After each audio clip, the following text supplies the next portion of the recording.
walluɓe ɗum e dariɓe balli oɗo golle fof balli oɗo golle si Allah jaɓi ɓe jiiran ɗiɗi maɓɓe bi isnillah tinnoɗon yaafade miɗen bakkile Allah min poddoto dow maɓɓe nokku futa mujahidu woni si woloto malfa muɗum o jaajo dambude kokkuji maɓɓe.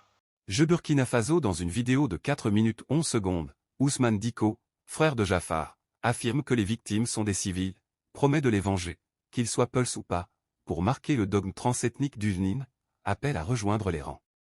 Burkina Faso. La conquête sociale par les âmes et la parole du djihadiste Ousmane. La conquête sociale par les âmes et la parole du djihadiste Ousmane Diko. Le site panafricain Tama Media narre l'itinéraire et la vision d'Ousmane Diko, un des visages du djihadisme au Sahel. Issu du groupe burkinabé Ansarul Islam, il a particulièrement renforcé sa communication ces derniers mois, tout en œuvrant à l'acceptabilité sociale de son groupe djihadiste auprès des populations. De lui, on a d'abord découvert un regard entouré d'un turban vert, en novembre 2022.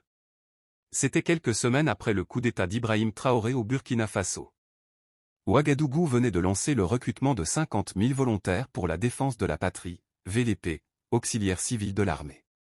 Dans une vidéo intitulée Message d'alerte aux populations civiles burkinabè, le groupe djihadiste burkinabé Ansarul Islam dévoilait pour la première fois une partie du visage de l'un de ses responsables, Ousmane Diko.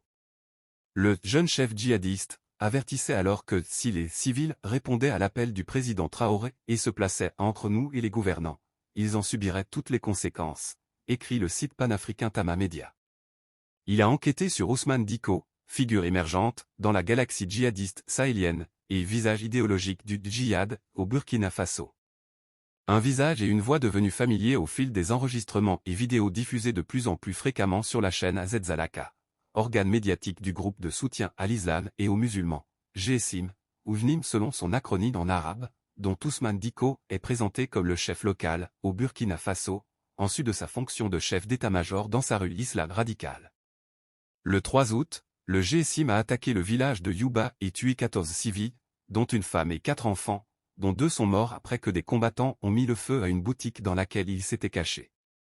D'après les habitants, l'attaque visait à punir la communauté parce qu'elle n'avait pas respecté les ordres du GSIM de ne pas cultiver de culture haute qui, selon les combattants, gênait leurs opérations. Dans une réponse du 15 août aux questions de Human Rights Watch, le comité chariatique du GSIM au Burkina Faso a écrit que le GSIM n'a jamais, et ne saurait jamais, viser intentionnellement des civils. Si certains prétendent que des exactions auraient été commises à Djibo, à Youba ou dans toute autre localité, il ne saurait s'agir que d'allégations dénuées de fondement, ou, tout au plus, d'incidents fortuits dus à des projectiles perdus, dont nous n'avons pas eu connaissance. À la prochaine pour la seconde partie.